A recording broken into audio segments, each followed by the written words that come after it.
Yes, I've got the enjoyable task of introducing three excellent speakers today to this session. We've got with us Jane Hutt, Steve Brooks and Norma Jarbo. I'll introduce them as they speak. I think they're intended to speak for about 15 minutes each, and then we'll have some time at the end for questions. Can I just say, first of all, as well, that this is a subject that is very close to my heart. It's really where, as Rosemary mentioned, my academic interests and my practitioner interests in my role as Chair of Sport Wales chime. And I'm delighted that we were able to work with the Minister on a programme to ensure that we get more women elected to boards. And we at Sport Wales volunteered as a very willing guinea pig in some of the work that has been going on through the Welsh Government. And I'm sure the Minister will tell you a little bit about how that has panned out. I'll also say that I think it's extremely important that all of us who do have a position in public life in Wales assist other women. And I think we've got to put our necks on the line over that. You know, there really is there's no excuse, basically, for any woman who reaches any position of authority or influence in Wales not to reach out a helping hand to other women, particularly younger women who are coming through. I think we've got to reclaim the notion of role models, because we're all role models at whatever level we work and in whichever community we work. But it's really very, very important that we almost kind of accept that willingly and embrace it passionately and try our best to help other women, because if we don't do that, then really we'll simply have another group of elite women who at this point in time are in senior positions, but there isn't a generation coming behind us. So I think we've got a positive story to tell. I know there are lots of negatives as well about the scale of women in public life, but I hope the balance of what goes on today will balance some of the really important opportunities that there are out there. So without further ado, let me introduce our first speaker, Jane Hutt. She needs very little introduction, really. But Jane's been a member of the National Assembly since the very beginning, since 1999. She's held several ministerial positions in health, education, children, and most recently is the Minister for Budget and Business, but of course also takes the lead on the Equalities Brief. And I know this subject is something very close to Jane's heart as well, and she's going to talk to us a little bit about the work going on in the Welsh Government. I'm on. Great. Right, Borodor and diolch yn fawr. I'm really pleased to be here, and thank you for the invitation. Thank you particularly to Rosemary Butler, our Presiding Officer, for organising this event, this important event. I know I've followed an excellent presentation and engagement with you, led by Pippa Davies. And I'm delighted also that I'm part of the panel chaired by Professor Laura McAllister. And in fact, I was remembering back this important topic of what we should do to encourage more women's participation and the impact of us all having this huge opportunity and privilege to play our part in the newly emerging revitalised democracy of Wales through the National Assembly. I always remember quite early on, Laura had a bit of academic work where she asked us all what she thought impact we had made. And you recall that research, Laura. And I remember at the time responding to that and saying how I felt hugely privileged and honoured to be in this position, not just being elected as an Assembly member, but to be able to play a part as a minister, something I would never have envisaged I would be considered for in past times. I was a campaigner, activist, and then I'm a minister, and having to take very serious decisions and responsibility collectively in a government. And I think I just first respond to the point that Laura's made about the fact that you know, we are very fortunate to be here, but we should always be looking to, well, what does this mean for women, not just in terms of the decisions we make, but as role models, but as accessible role models, so that women, and young women particularly, can feel, well, I could do Jane's job. And I'm always saying to young women, you know, we need to get you ready to do my job or to stand in my place or to make sure that you feel encouraged and supported. So it's about ensuring we've got successors, and I don't have any doubt we've got plenty. And in fact, this week we've been really celebrating the children and young people's, the UN Convention on the Rights of the Child, participation of young people. And we know that there are a lot of young people very engaged in particularly through their school councils, their youth forums, and getting increasingly engaged in politics at a very early age. And we want them to follow us in and take our jobs as soon as possible. For some of them, they're ready to go, I know. So I'm just going to focus, as today in my ministerial role, hugely important to have the role as being Minister for Finance, and also having responsibility for equality matters, because it does mean that I have a very influential role to embed equalities in the policies and delivery of the government, to ensure that the Welsh Government makes strides to increase the number of women in public bodies in Wales. And that's the focus that I'm going to concentrate on today, how we can, just one part of my role as Finance Minister and Equalities Minister, and very much key to our programme of government. How can we get more women engaged, involved in public bodies?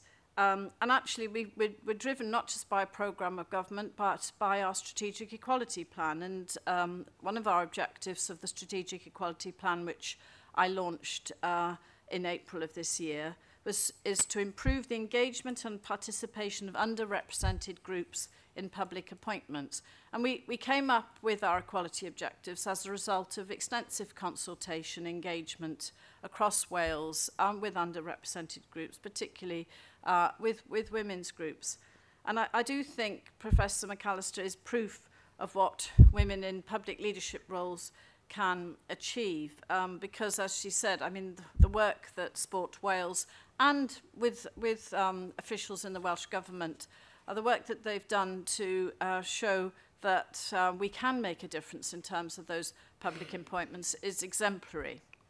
And I just want to say a few words about that, because the work that's been undertaken has resulted in a very good, excellent case study on the recent Sport Wales public appointment process. And if they can do it, everyone else can do it, and that's the message to my colleagues in government. So this case study was identified through the Equality and Human Rights Commission group, which brought a number of organisations together to explore the actions that could be taken to increase the numbers of women in public appointments in Wales. And in the beginning, the appointments process, to make the changes, Sport Wales evaluated the gender makeup of their board, and they addressed this imbalance at board level. They took on board the fact that they had a problem. They realised that to make that change, they had to do significant groundwork, and that they needed to be proactive, and they needed to reach out to women. They needed to encourage them to apply for appointments. So again, our Public Appointments Board unit in the Welsh Government, working with Sports Wales, together they evaluated and, for example, made changes to the language used in the job specifications and advertisements that quite often put women off. And many of you in this room might have been put off by the language in those adverts and those job specifications. It didn't dilute the process, and of course what happened, as always does happen, is the quality of women who applied was highlighted. I mean, women came forward, as they will do if they think that this is for them, and of course the quality was excellent. So I think the work that was undertaken by Laura McAllister, very much led, I would say, by Laura in her role as chair, the lead role in Sports Wales is such an important case study, and it does show, the findings of this does show how leadership, commitment and drive demonstrated by a chair of a public body can play such an important part in the appointments process. It's paid off, this work. It's made a difference in terms of the numbers of women they appointed. Sports Wales now has a gender ratio of 5 women, including the chair and vice chair, and 9 men on its board. But a huge development and progress. I think we might have the vice chair here as well today. But the inclusive Sports Wales appointments process has shown that women were considered rightly as potential as to be valuable board members. But it does have to come from the top. It does have to come from that leadership, that drive, backed by us in Welsh Government, which Laura took forward. So it does very much resonate with us that we've not been looking in the right places, not encouraging women to apply, not exploring other ways to reach women who may not be aware of public appointments, or just would not put themselves forward without some encouragement. We're now engaging fully in this work in the Welsh Government. So we have many important opportunities and responsibilities in terms of approving public appointments. Ministers can make a difference to this. And we do need to be assured that public bodies are doing all they can to ensure their boards are balanced and reflect the society in which we live. So we should use our influence to encourage more diverse boards, to be able to ensure that women are better represented in public life in Wales. So as well as with my cabinet colleagues, we're disseminating the case study findings to all sponsored divisions, all chairs of public bodies, on all those who took part in the case study. This information will be disseminated in the coming weeks. And I go back to my point about embedding equality in government. This is about mainstreaming equality, sharing good practice, encouraging women to apply for future appointments. Just very quickly to say we've looked at the evidence which, in terms of our public appointments, which show that number of women in public appointments is not proportionate to male-female ratio in the general population. So we have got to take action. If we look at the data, we collate it and publish it in April each year. It does show some good progress in some areas. So if we look at the advisory Welsh Government-sponsored bodies, number of women appointed increased by 22% in 2000, from 22% in 2009 to 36% in 2012.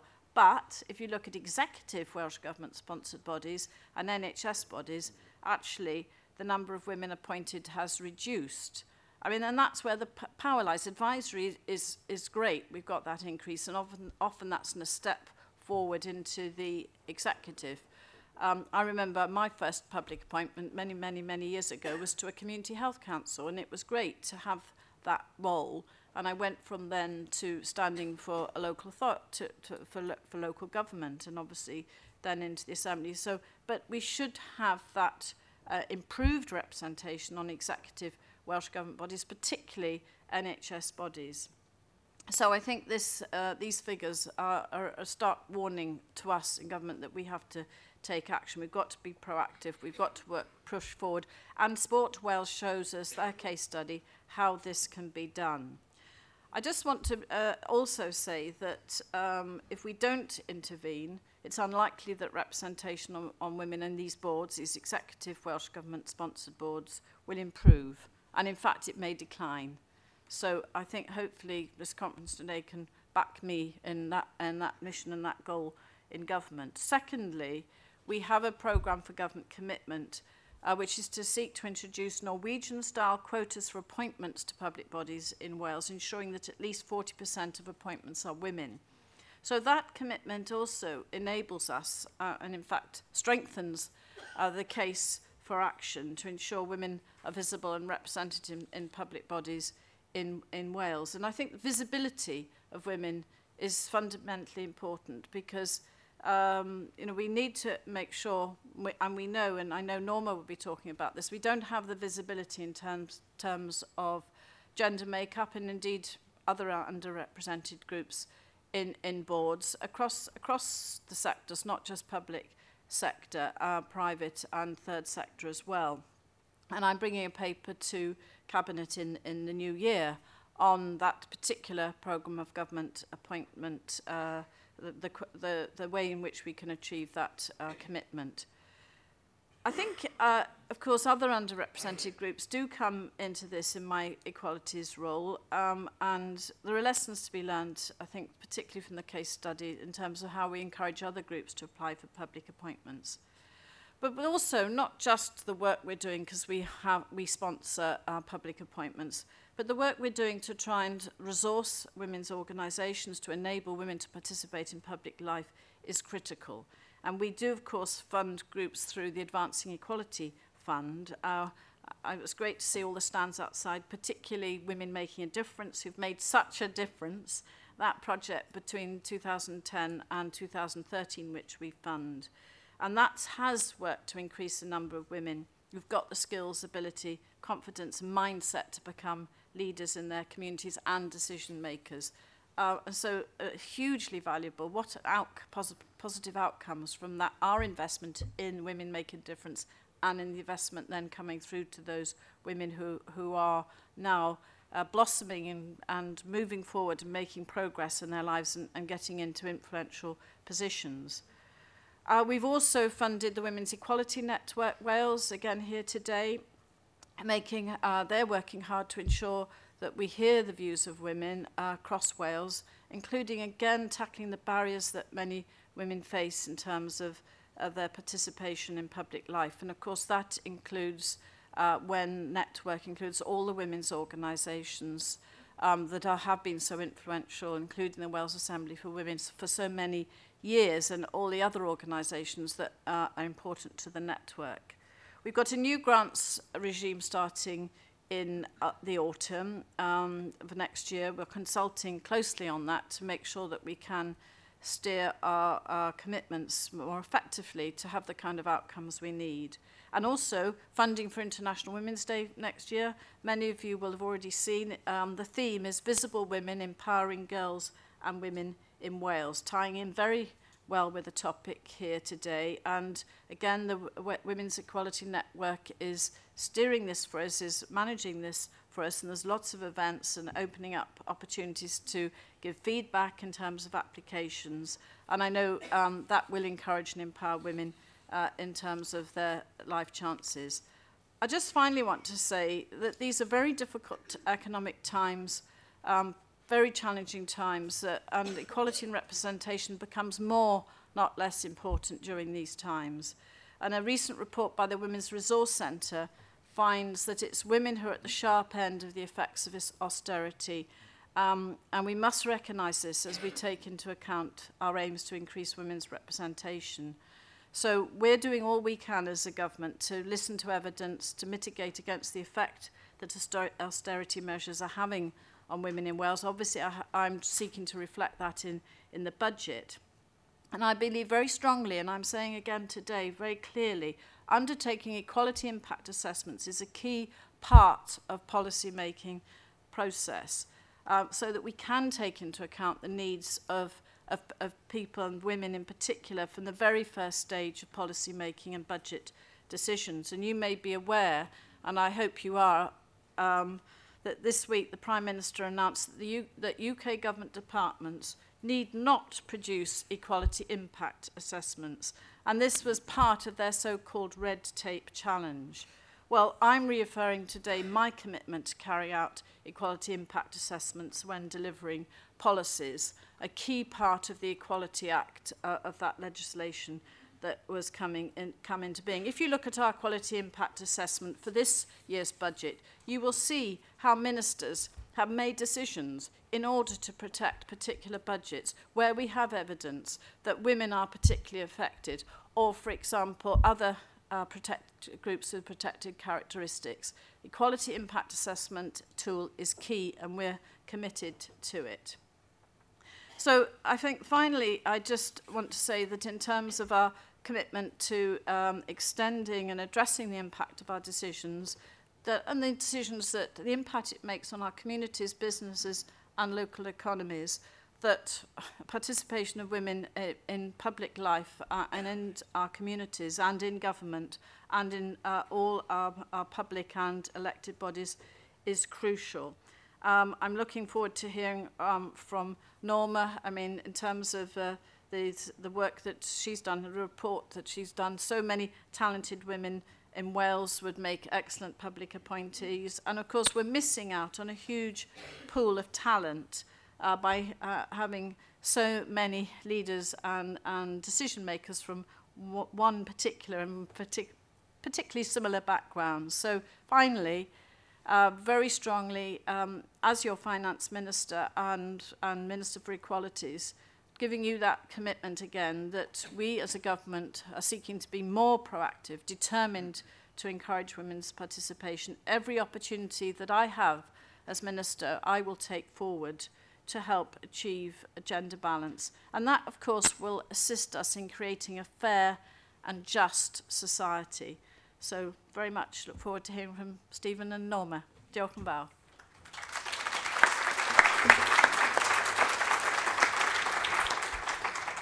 Diolch yn fawr iawn, Jane. Thank you very much indeed for that. I think you're going to stay with us until 12, so there will be time for questions at the end of this. Can I introduce our next speaker, Steve Brooks? Steve is the director of the Electoral Reform Society in Wales, which is a lead partner in Counting Women In campaign, which I think is a really significant campaign around women in democracy and women in public life. Steve's got a very interesting CV in that he's held a number of positions in Welsh life as head of Oxfam Cymru, head of Sustainable Development Commission Wales, and of course was a former president of the National Union of Students in Wales. I've had a lot to do with Steve in terms of work around women's representation and gender in politics generally, and I think they're doing some excellent work to really champion the need to get more women elected and more women appointed to public bodies. Thanks, Laura, and thanks for that introduction. As Laura said, I'm from the Electoral Reform Society in Wales, which is an NGO which campaigns to build a better democracy both here in Wales and right across the UK. And I'm going to say a little bit about women in politics. And I think today is actually quite an important day for women in politics, because today's the day that the 4 Welsh Police and Crime Commissioners take up their posts. And if anybody's looked at the details, I'm not going to ask for a show of hands of how many of you voted last week, because that might be slightly embarrassing, because turnout was just below 15% in Wales. But before the election, 2 of the 4 chairs of the police authorities in Wales were women. After the election, all 4 police and crime commissioners are men. So I think it says quite a lot about the scale of the challenge that we've still got to do. Can I also thank Rosemary Butler, not only for hosting the conference today, but also the leadership she's shown in her role as Presiding Officer on this issue. As Jane said, it's crucially important people in public life do use their leadership role to make positive advances on this. And hopefully you'll have noticed I'm a man, so not only will I be able to give you an NGO perspective on why women's representation matters to an organisation like the Electoral Reform Society, but perhaps I'll also be able to offer a male perspective on why all of this matters. And on that, I think it's important to remember that women's representation isn't just an issue for women, it's an issue for men as well. It's an issue for me for 2 reasons.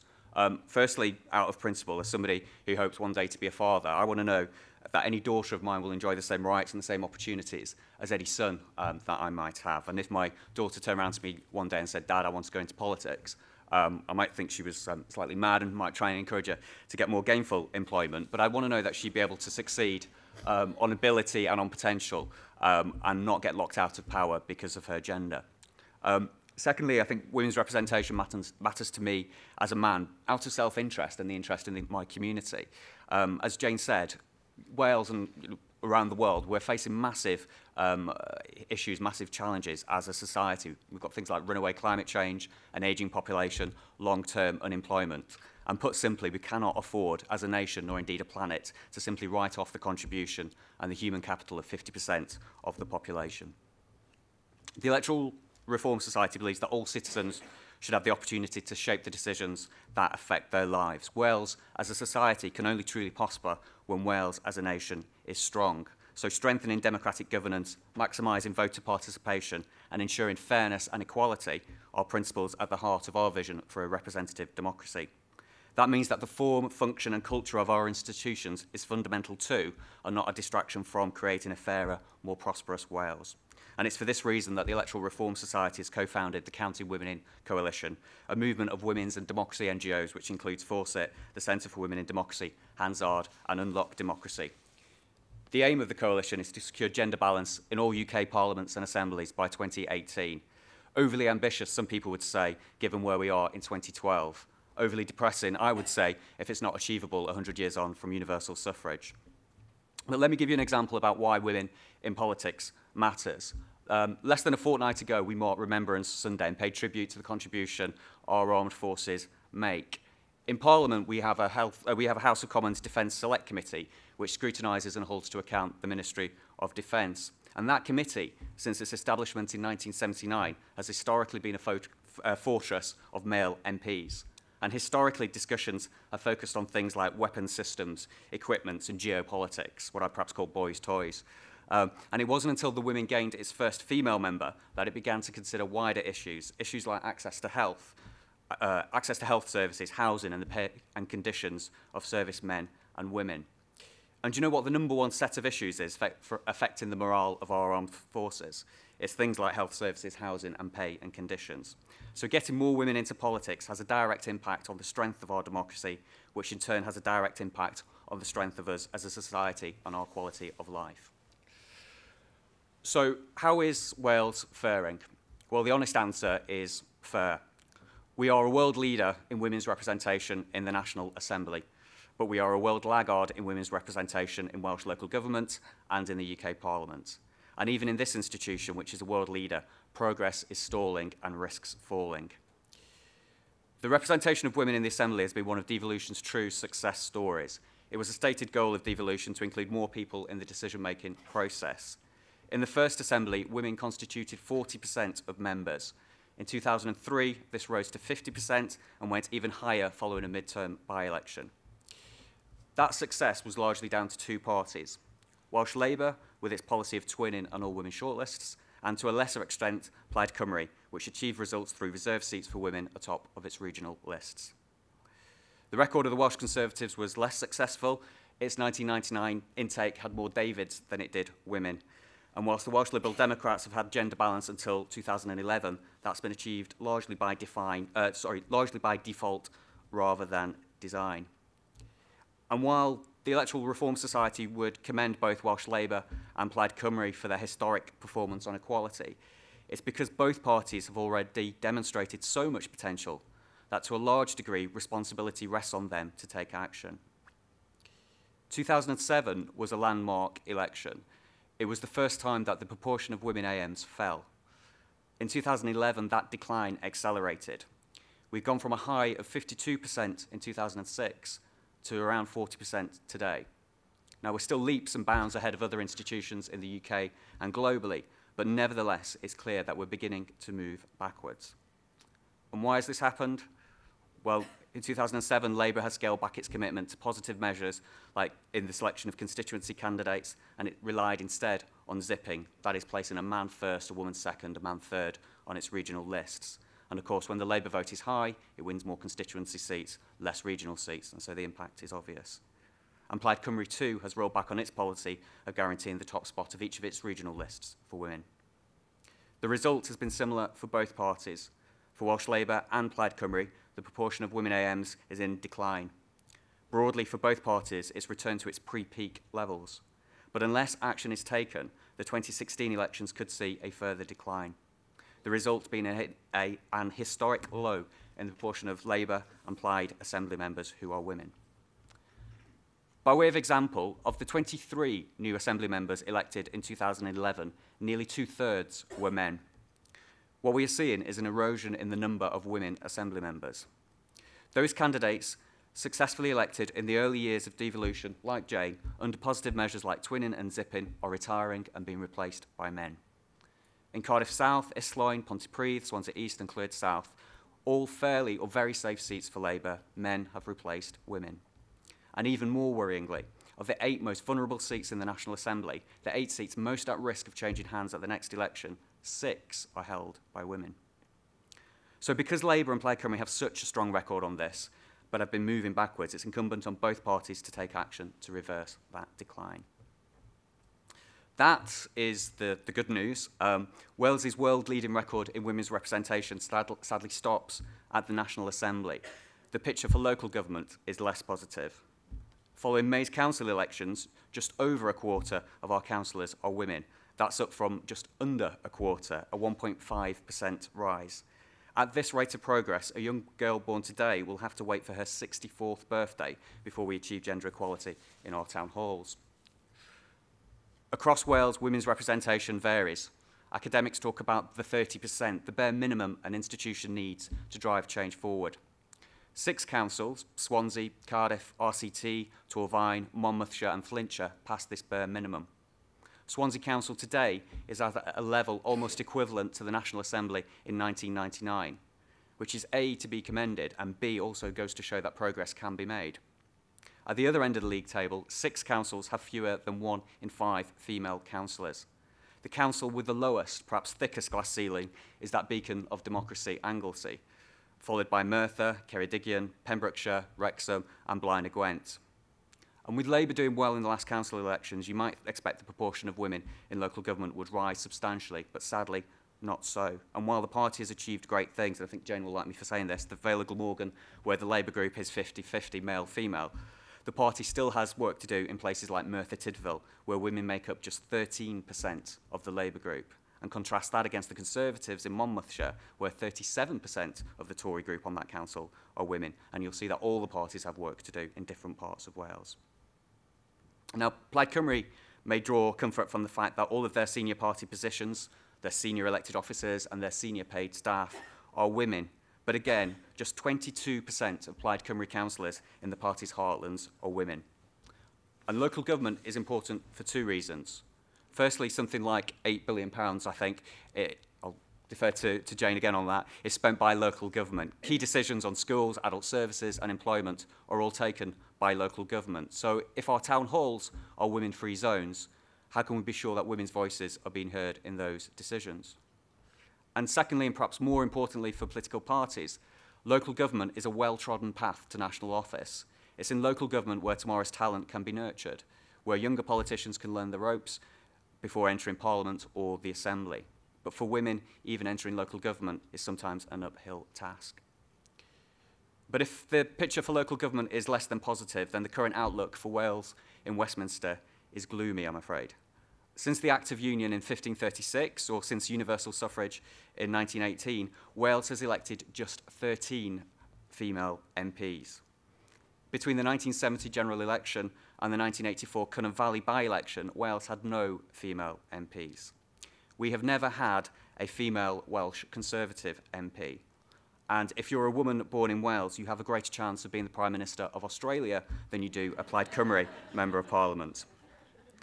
Of the 9 female MPs elected since 1997, 7 were selected using all women shortlists. And it is this very lack of women in Parliament that sends a clear message to other walks of life that it's okay to cut women out from positions of power. So lastly, what needs to happen? How can we reverse the decline in the proportion of women AMs? How can we get more women elected to local government? How can we get a parliament that looks more like the Britain it seeks to represent? There's no question that politics needs to catch up and join the 21st century. Our political parties have a big role to play. They must ensure their systems and their structures help rather than hinder women interested in politics. Each of the 4 main parties must take a long, hard look at how they promote equality. For parties like Labour and Plaid Cymru, who are self-described socialist parties, internal culture allows for measures like all-women shortlists, reserved seats and zipping. For the Conservatives, it looks like softer measures, things like early intervention in the selection process, reserving newly vacant seats for women and providing support from the leadership, all pay dividends. And for the Liberal Democrats, many of whom will have principled objections to positive action, thought needs to be given as to whether training and mentoring aspiring women activists is enough in its own right to make its elected representatives truly representative of the population. And I think we need all 4 party leaders, Carwyn, Andrew RT, Leanne and Kirsty, to make a commitment for each of them to say clearly, publicly and loudly that in the next Assembly they will lead a party which is gender balanced, and that they'll do something about local government so that little girl born today won't have to wait for her 64th birthday before town hall equality is achieved. So I think, to finish, all of us in this room can play a part, whatever our role in public life, whether we're a member of a political party or whether we're just a member of the public. We can all press for change and help to drag our politics back into the 21st century. Thank you very much.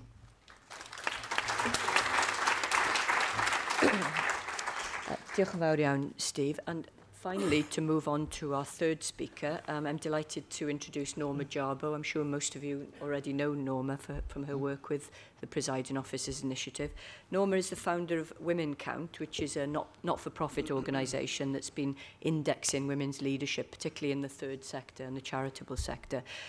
As Rosemary mentioned earlier, you have in your packs the latest report, which looks at women leaders in charities in Wales, which is a follow-on from the work that Norma's done looking at charity leaders across the United Kingdom. She's got a fantastic record of working with public-private voluntary organisations and looking at leadership and diversity issues in an advisory and consultancy role. And I'm sure Norma's going to talk about the next phase of her work with us now. Thank you. Thank you very much. One of the very difficult things about being the last speaker in the panel is I have to follow everything that came before, and my head is swimming, and I'm already wanting to discuss all of it with you. But can I say, first of all, thank you very much to the presiding officer for having invited me to be here today and for ensuring that the research was published in the pack today. So many thanks for that. I have a passion for the voluntary sector and for working in private-public partnerships in a cross-sector. And over the last several years, in terms of my work in women's development, I worked mainly with private sector companies and some government bodies. And I saw this growing movement about women's representation in the senior ranks of these organizations, at the board, the chief executive, the chair level, the finance officer. But somehow or other, people talking about setting targets, but somehow or other the charity sector, which is such an important part of the third sector, seemed to be slipping under the radar.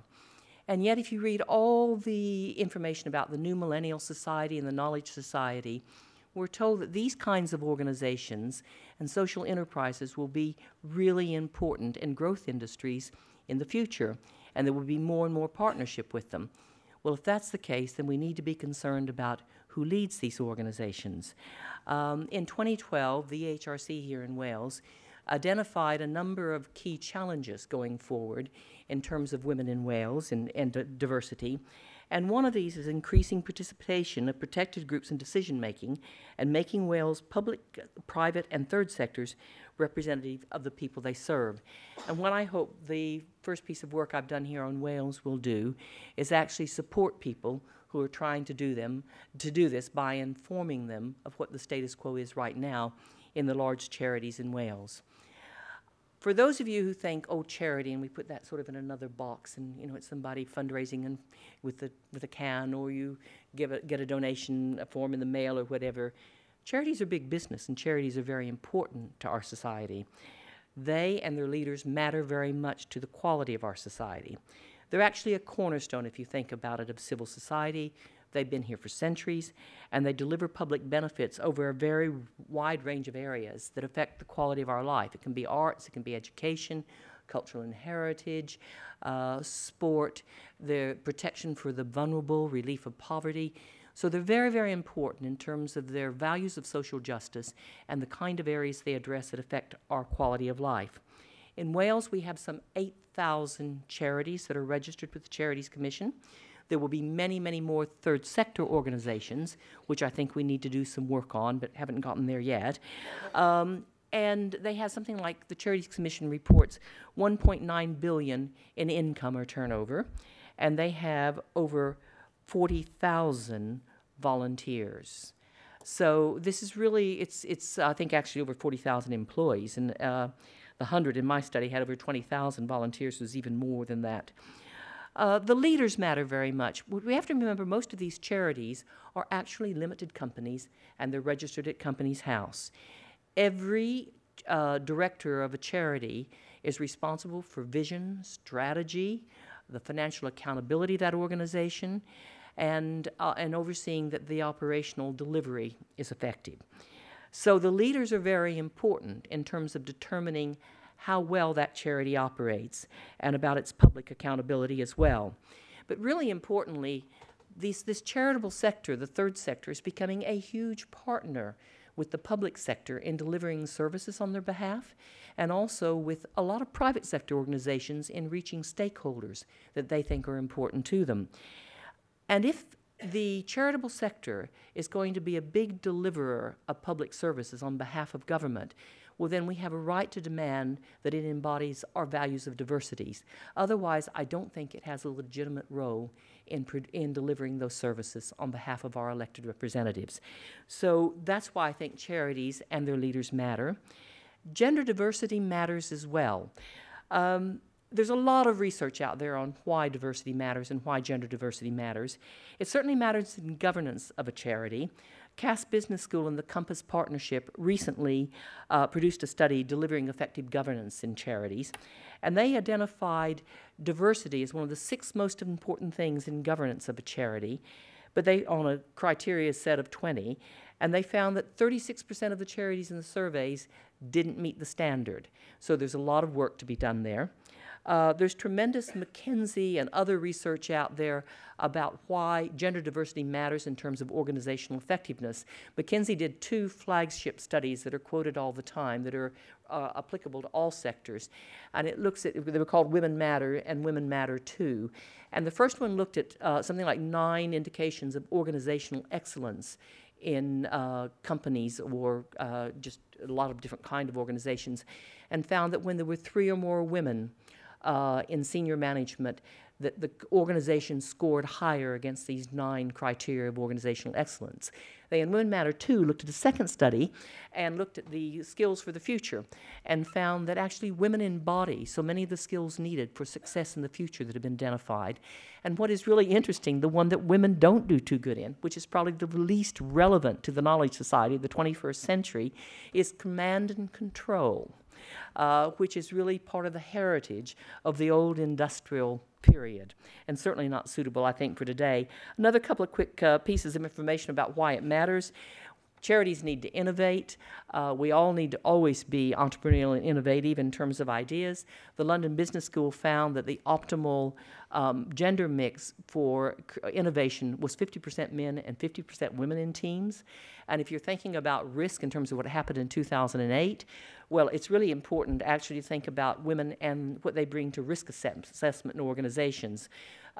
Leeds University did a study of something like 17,000 small businesses that went bust in 2008, and found that if they had 1 woman on the board, it released the probability of going bust by 20%, and if they had 2 or more, it was even better.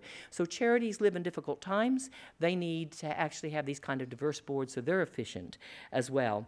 It also matters because public funders' expectations are important when they have them deliver services on their behalf or fund them.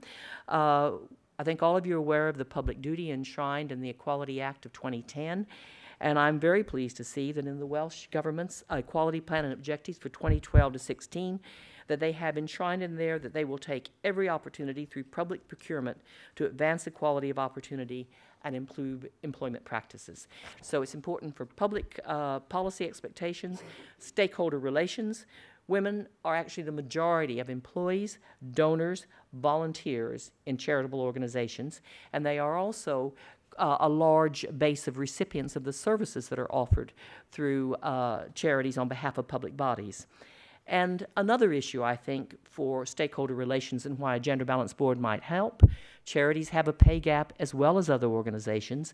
The latest study shows that they have a 16% pay gap among their chief executive officers, and in some categories it rises to 30%. So hopefully men and women on boards, more equally balanced, will address that better. I'd like to tell you just a little bit about the index.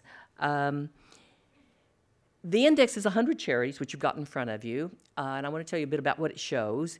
They range in income from about 1.6 million to 40 million, but most of them are under 10 million and 5 million. And some of the highlights of the findings are a bit, I think, concerning. Well, first of all, the good news is that women are better represented, certainly in leadership roles in the charitable sector than in other sectors.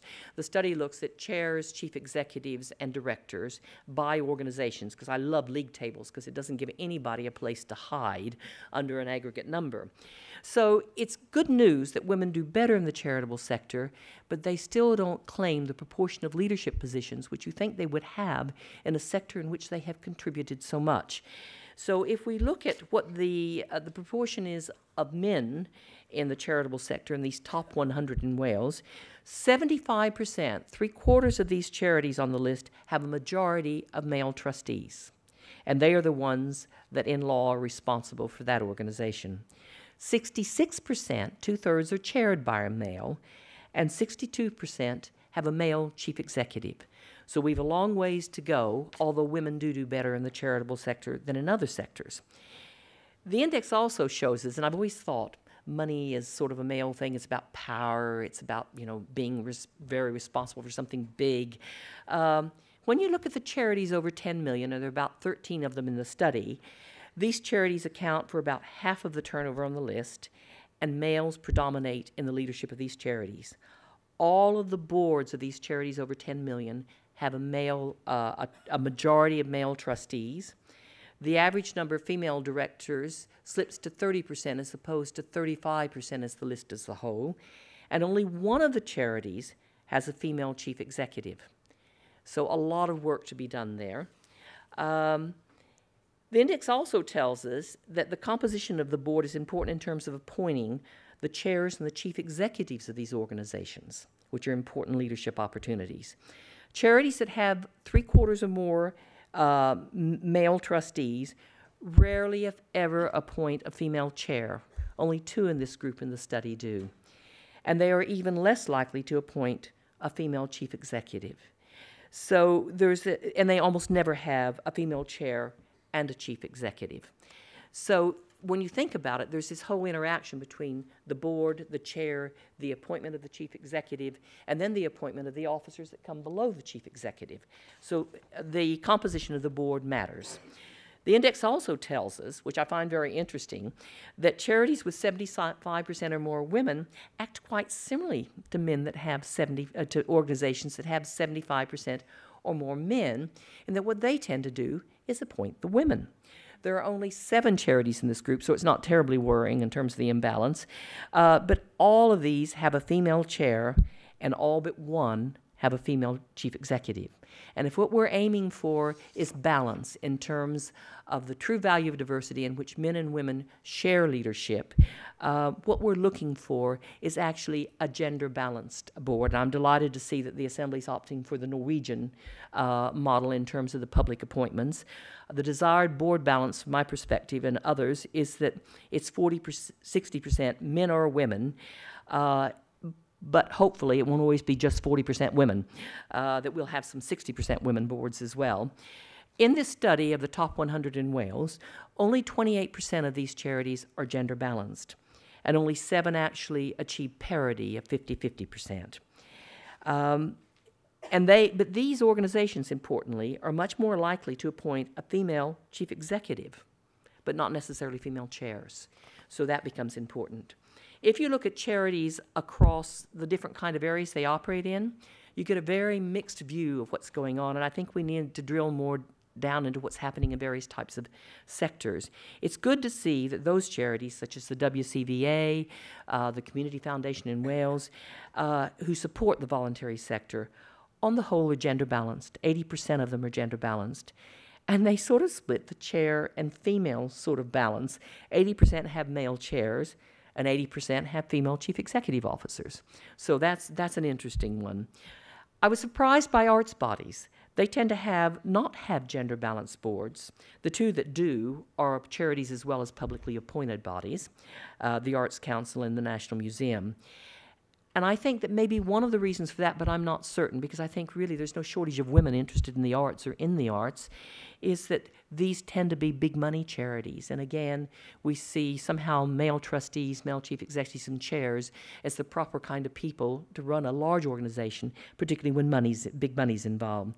I'm quite stunned, and it's true on the national studies as well, that the environmental charities seem to not do very well at all in terms of women board members or chairs. And this showed up on the national study as well.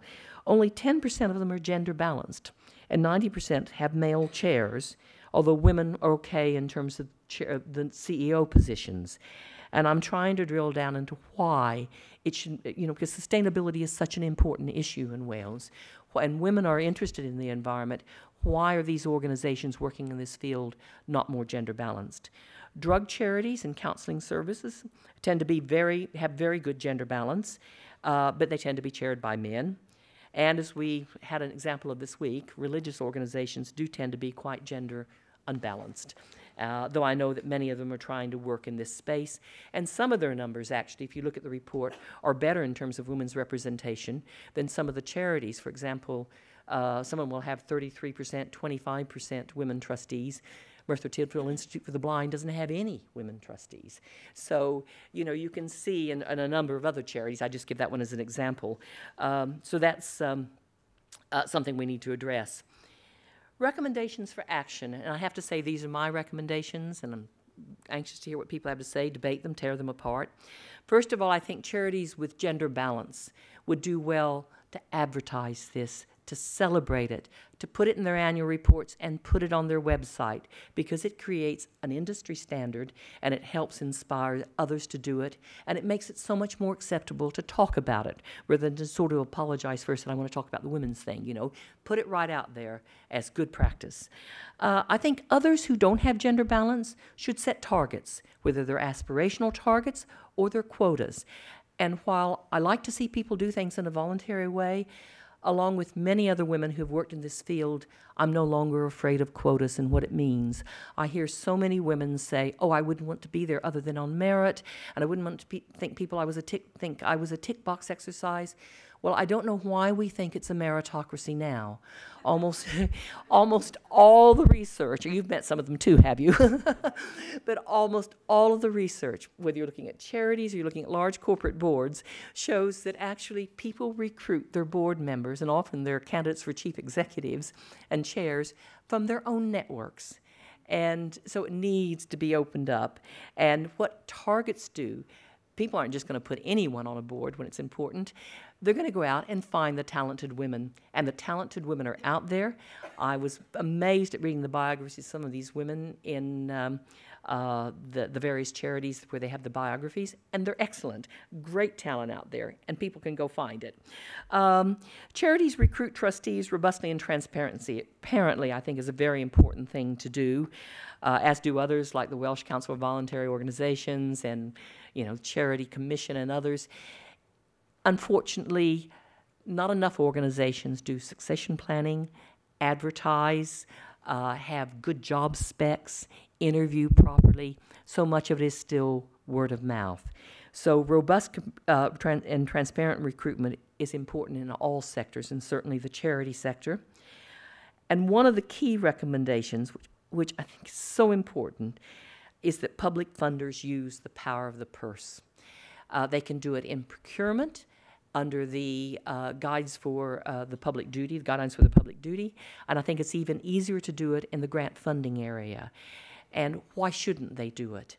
They are funding these organizations to do work on behalf of the public at large, so their diversity matters a great deal. And if you look at the accounts of the charities in this study, over half of them, on the vast majority, get more than half of their funding from the public purse, whether it be the Welsh Government or local authorities or other public bodies. Stakeholders should encourage board diversity. How many of you here donate to a charity? Have worked for a charity? Have volunteered for a charity? Have we ever said to them, why does your board not look like me? You have tremendous power as a stakeholder of these charities to ask these questions, and you should be feel empowered to do it. And finally, it would be great to see public and private sector board appointments sourced from women in the charity sector. There's great talent there in terms of chief executives, chairs, and directors, trustees. We need to identify them, get them networked in.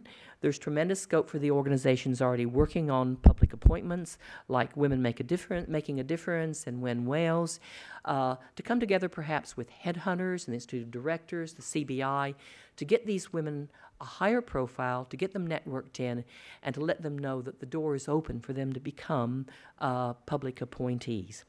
I'll stop there. I think I'm losing my voice anyway.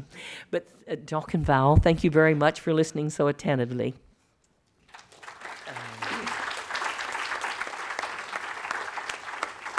Thank you very much, Norma. I think we've heard three really interesting perspectives on what are very common themes, really, in terms of levels of representation.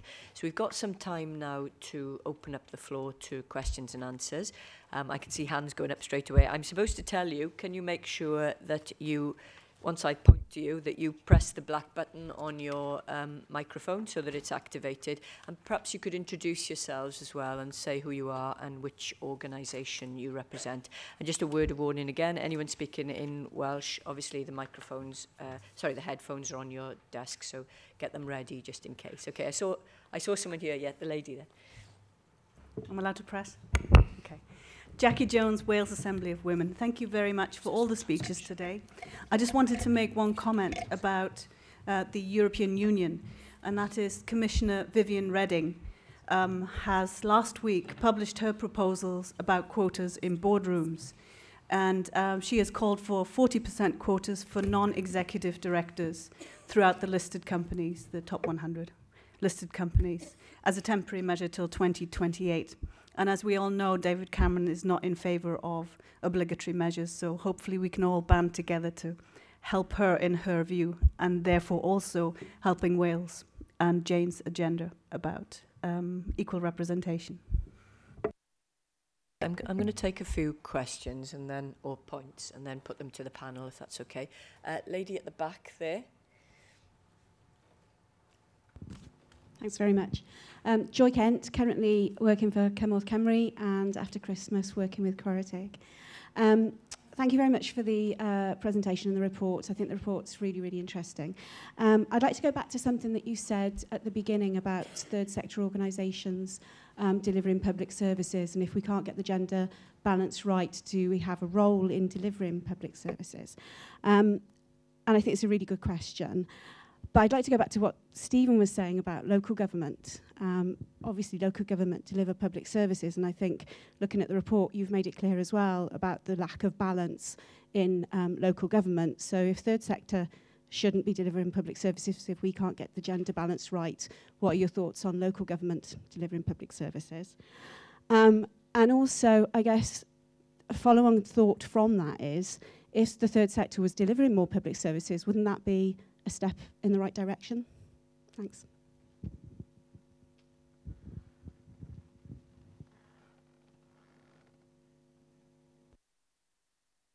Thank you.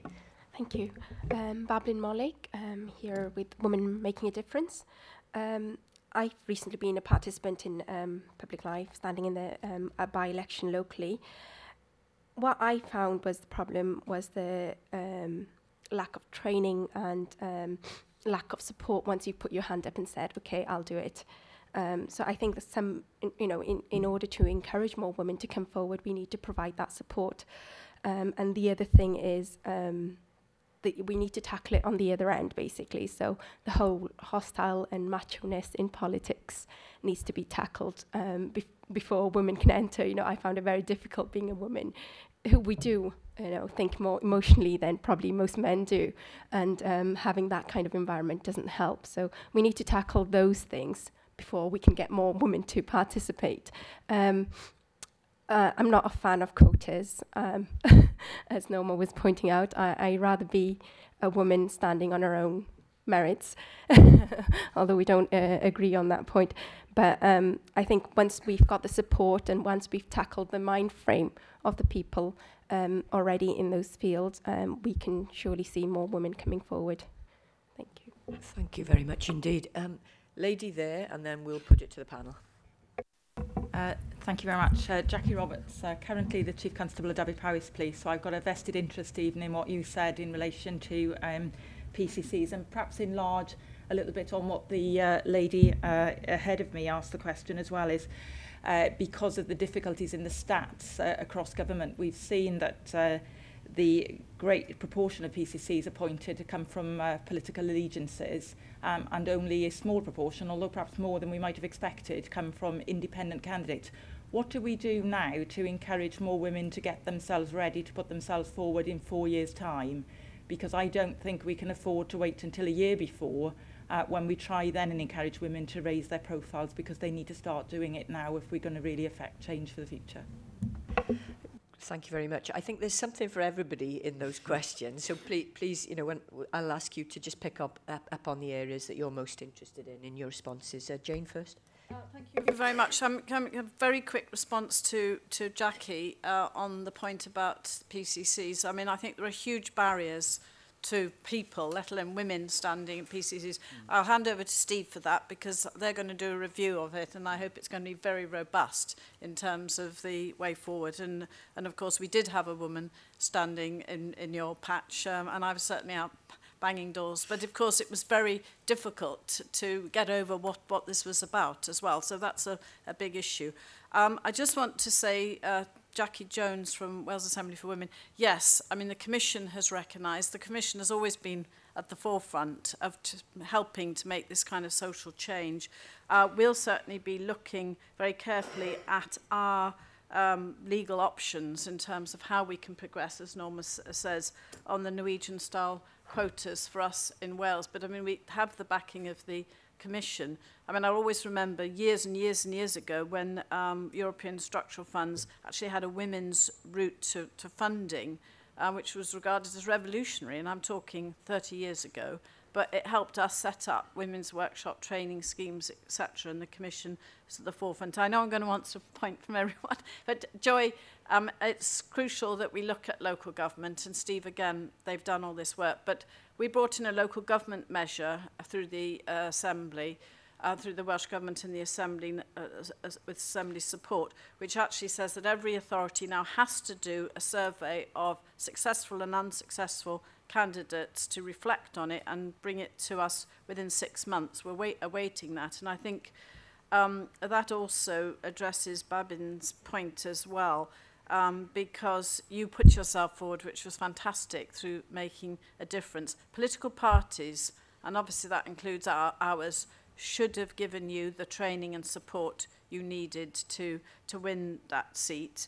And we know we have to learn from your experience, and so feeding it back today, I have to say, is very important indeed. So I think I've covered as many as I can, but left one out. But thank you very much, all Jane. from me, because I'm sorry, I'm going to have to leave you. No, we understand that. Thanks for your contribution today. Steve, over to you. Just in terms of Bablin's comment, I think I always see it as kind of a two-stage process, really. There needs to be measures put in place which women are able to kind of get to the door of elected politics, but once they get there, the door's got to be actually open for them to go through, stand as candidates and hopefully win in public elections. So I think the kind of all of the work that's been spoken of today about support and mentoring and training, some of the kind of the confidence, capacity, capability, all of that kind of building up your position to be able to go out in public life is crucially important, and quite often it does pay a dividend. But sometimes, quite often, it isn't enough, and political parties need to do some of the kind of the structural stuff, unlocking some of those doors to make sure that when you do get talented women ready, that actually the opportunities are there for them to take. I'd go back to, just in terms of your point as well, which I thought was quite interesting, and so just in terms of like the culture of politics. And again, I kind of hear quite often people talk about the feminisation of the National Assembly compared to the House of Commons. I think, we had fringes at the Welsh Labour and Plaid Cymru party conferences. We had John Griffiths and Leslie from Plaid Cymru speaking at them, and both of them spoke about how better it was working at this end of the M4 than the other end of the M4, and actually they didn't like the kind of the Arbu politics, the kind of macho grandstanding.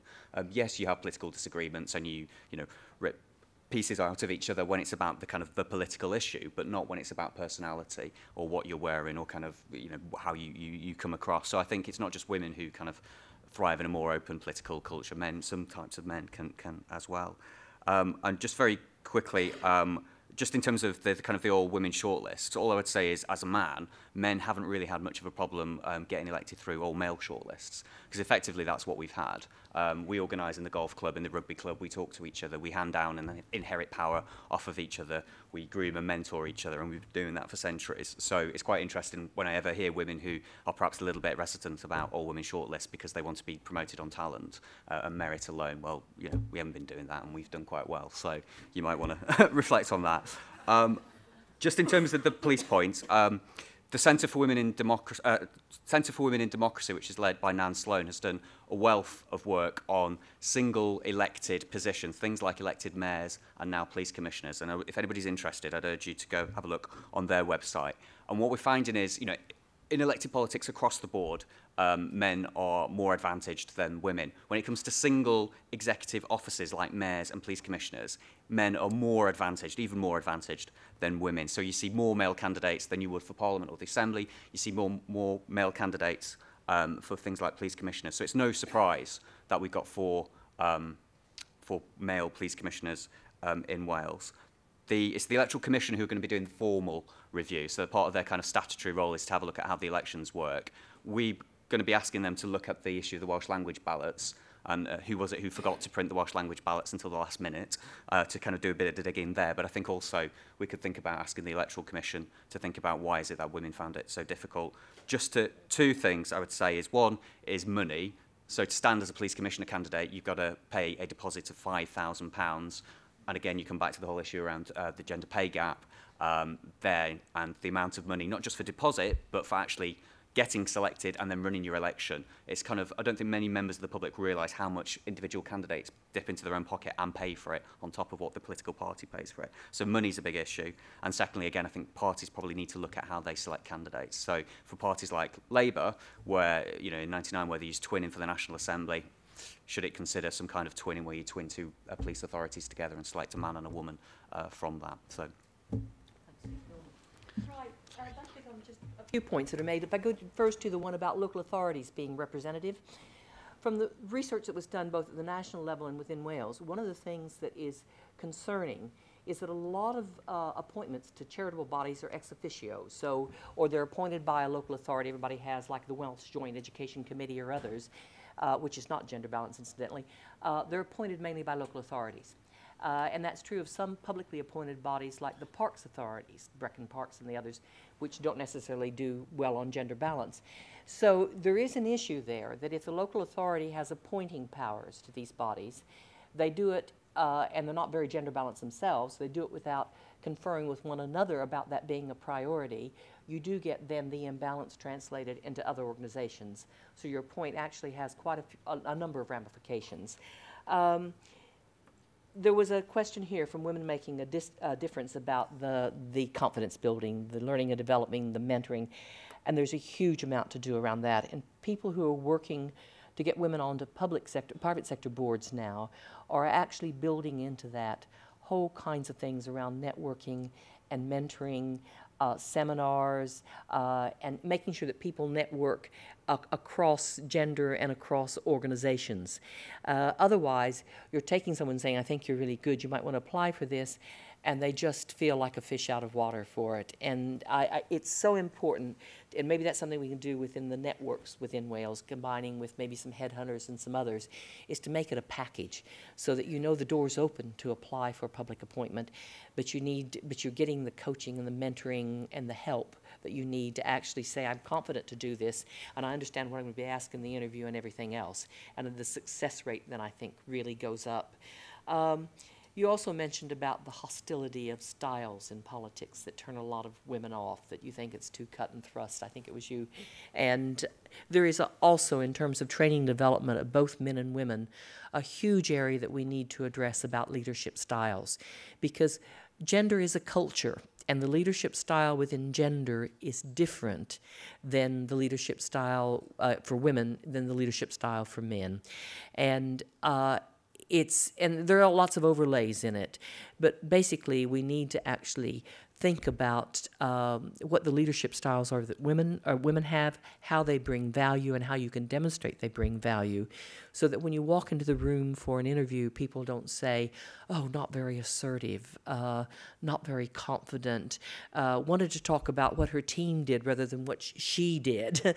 You know, there are all those things that affect women because of leadership styles, and we need to crack that one, which we haven't yet. Okay, I think we've got time for another round of questions or points. Lady at the back there.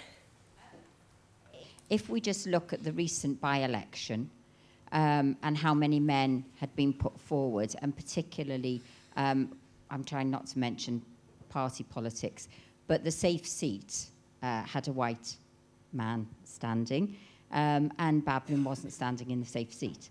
And there's in my experience from the feedback we've had from women who have put themselves forward, whether it's for council or whether it's for assembly or whether it's as an MP, there's a limit to how many times they're going to be put forward for seats that aren't safe. And it's kind of a bit of a glass cliff. Because I think, as Steve said, there is a cost to being a candidate. And, you know, in your own terms of your own time, your family's time, everything else that goes into it. And how often is Bablin going to put herself in that position, take all the flack that goes with it, unless she's going to be put up for that safe seat. And it's not really showing in the evidence that we have that our women are getting being put forward. And so, you know, perhaps we have to change that kind of mindset too. Okay, lady in blue here. Yes, please. Iawn, diolch yn fawr. Gai hefyd ddiolch i'r panel am ei sylwadau yn ystod y bore. Maen nhw wedi bod yn werthfawr ac yn ddiddorol.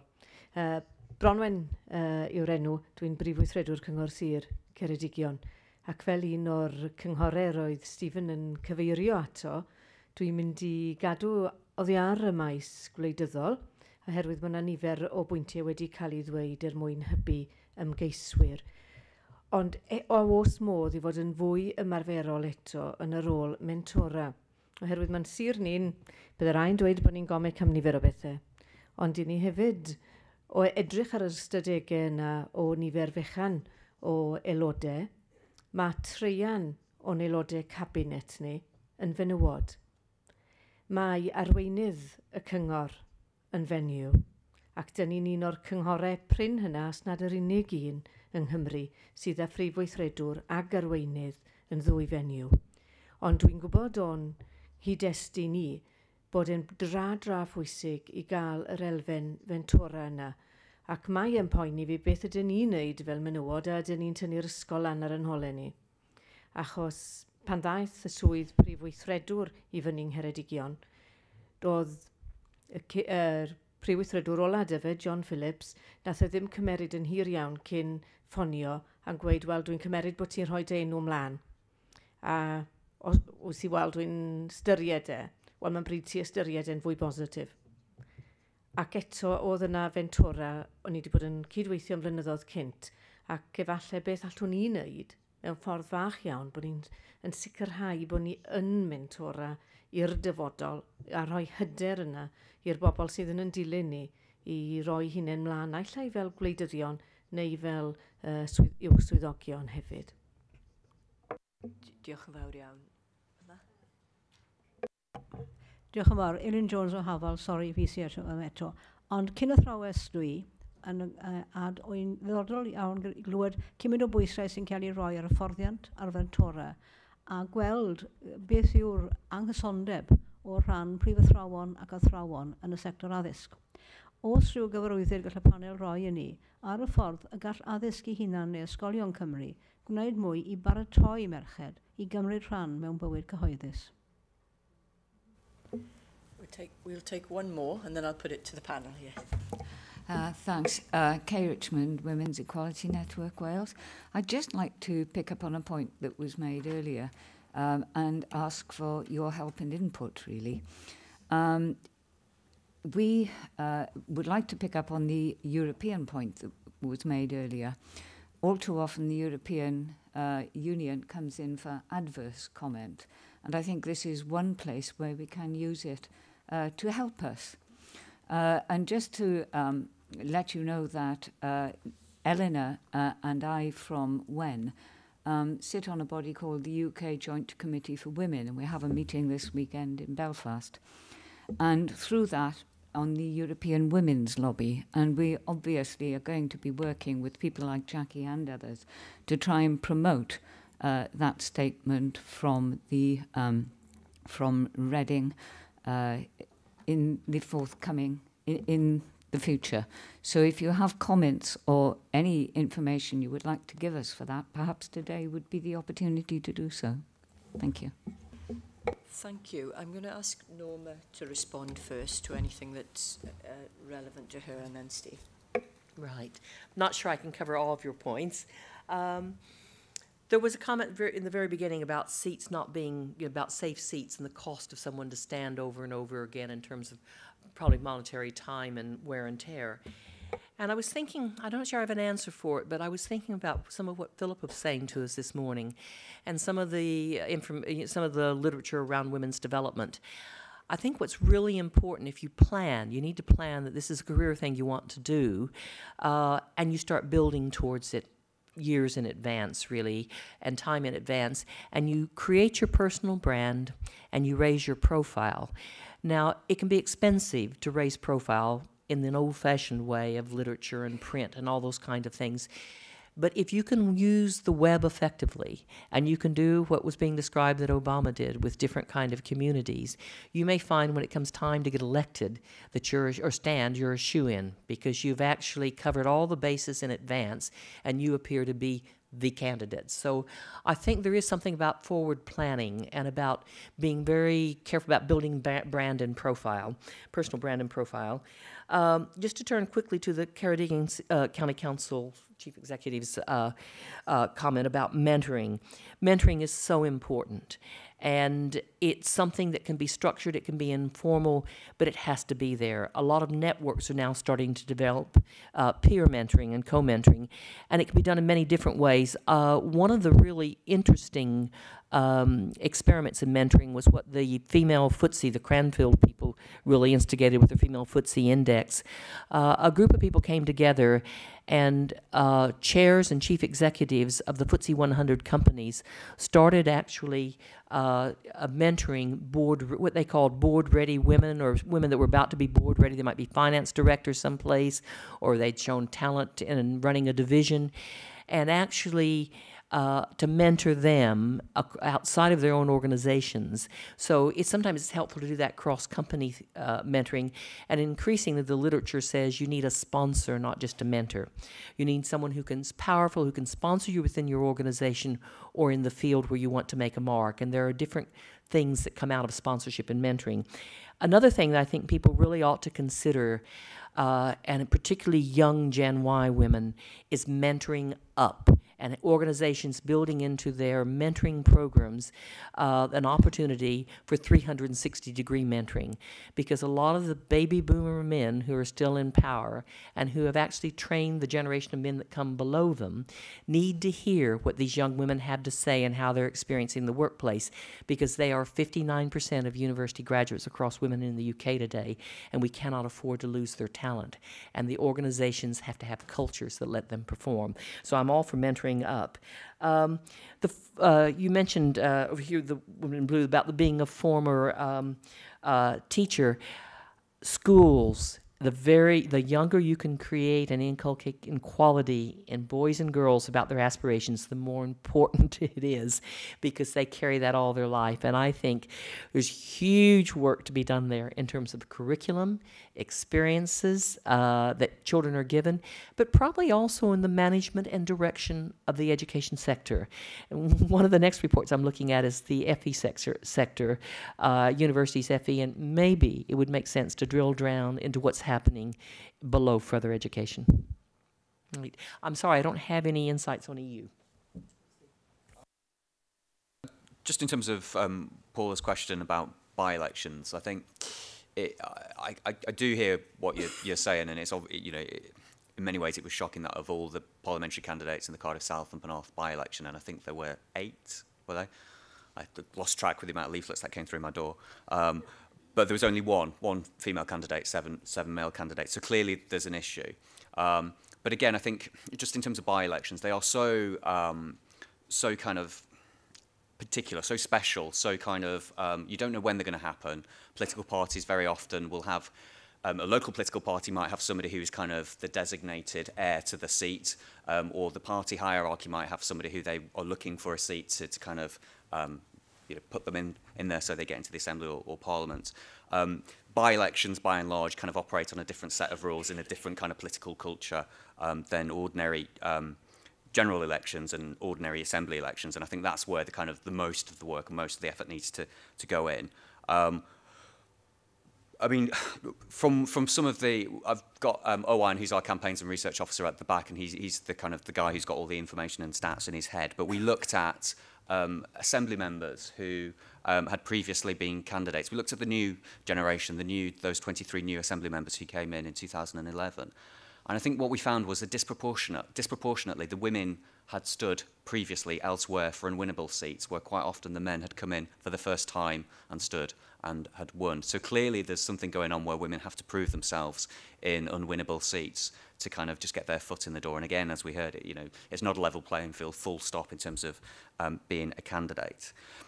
The other thing, I suppose I'm thinking of the Rotherham by-election, which is coming up as well, and the Labour Party had a short list of 2 women, and it's quite interesting, again, how that's gone down in the press. So whilst there are a lot of people who do advocate all-women shortlists and positive measures like that, clearly political parties need just to think about the messaging and how they relate to local parties, because sometimes rightly, sometimes wrongly, but sometimes these actions can be seen as the leadership foisting candidates upon the local party.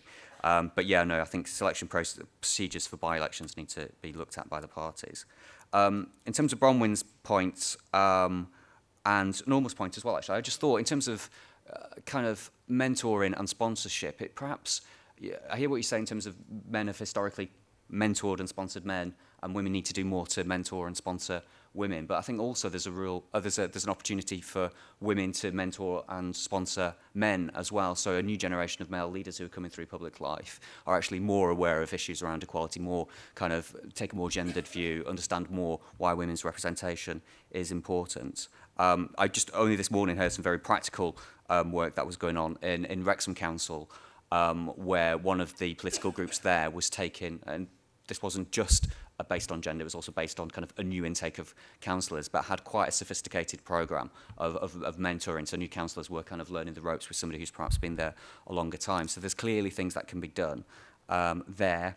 And in terms of candidate selection, again, I think political parties just need to, it comes back to good old-fashioned organisation, I think. If you're in a political party and you want to get more women elected in your county for the next council elections, then the women and the like-minded men need to sit down basically in a room, look at what are the winnable seats, what good candidates do you have, or okay, how are we going to get them selected? It's pretty much an old-fashioned political organisation, that job that needs to go on top of all the mentoring and coaching. And lastly, I don't really have much to add to Norma's comments around political education, other than I think there's a wider question about how we use political education in Wales to make sure that young people fully understand the nature of democracy, what it means to be a citizen, how important it is to vote, and all those allied issues. So perhaps for another day and another Presiding Officers conference. Thank you. Can I just make one point that seems to have featured in lots of questions around mentoring and support, and it's something that I feel quite passionate about. I mentioned it in my introductory remarks about the responsibilities that we all have as women leaders. And there's several here, and I don't think we all know each other, which is one fundamental flaw. We don't have our own effective network of senior, in inverted commas, women in Welsh public life. Men have plenty of those. We don't. We need to make our own. I think that's really very, very important, because we all embrace mentoring, I think, those of us who understand that we are role models, and we do a lot of formal mentoring through Sport Wales with our talented young women coming through, and we do a lot of informal mentoring. And for me, it's about simply prioritising women. So of the swathes of requests for assistance I get, I prioritise the women amongst that, because I don't think they'll get it anywhere else, really. But it's not even about that formality. For me as well, it's about introducing women to our worlds, really. And the more we introduce women to our worlds by taking them along to dinners, you won't believe how many dinners sport has. Believe me, it's a black tie tracksuit environment. Believe me, there's literally nothing in between. But if you take young women along with you to various events, they learn 2 things very quickly. They learn, first of all, how poor the calibre of men in public life is, because they will chat to them informally, and it will give them enormous confidence that they are not only only better, but incredibly better than most of the men who hold positions in public life. It's the first thing, and they invariably say that to me afterwards. And secondly, they develop connections and friendships and networks that they can then utilize to good effect in terms of what they do next. And it really is, for me, as simple as that. You know, get people out with you in the field and introduce them to other women and men, because there's some fabulous men as well as those men who are disappointing. There's some fabulous young men, actually, who are really passionate about equality that we don't connect well enough with. And then, so I think that's really important. But also, the one thing that I always say to women that I'm involved in mentoring or being mentored by, because I think we still need as much mentoring as people at other stages of progress, is you have got to be yourself. You know, don't look at somebody else and copy or imitate, whether that's male or female, actually, because the only way you can be a success, I think, as a leader is to be very much at ease with who you are and where you're from, how you speak, your own world, your own relationships, your own interests and pastimes and so on. If you can't relax into the role, you will be a poor leader, because you will be imitating and will be ill at ease with what your natural instincts are. And that actually is probably the hardest single thing that you can get through to women, is that actually we come in all shapes and sizes. There isn't one exemplary model of a good woman leader. Learn, obviously, you know, and hopefully absorb into your own style, but don't imitate, don't copy, you know, mould it to suit who you are, because that literally is the only way that women will feel relaxed about leadership, in my view, anyway. I think we've got about 5 minutes, Presiding Officer, before lunch or so. So if there is any pressing last comment that anyone has to make. Lady there. Helo, Gwenno Dafydd ydw I, a dwi'n gweithio... I'm Gwenno Dafydd and I work as an advocate on leadership and public speaking. But one thing that comes through very clearly, I feel here, is the word confidence, or a lack of confidence.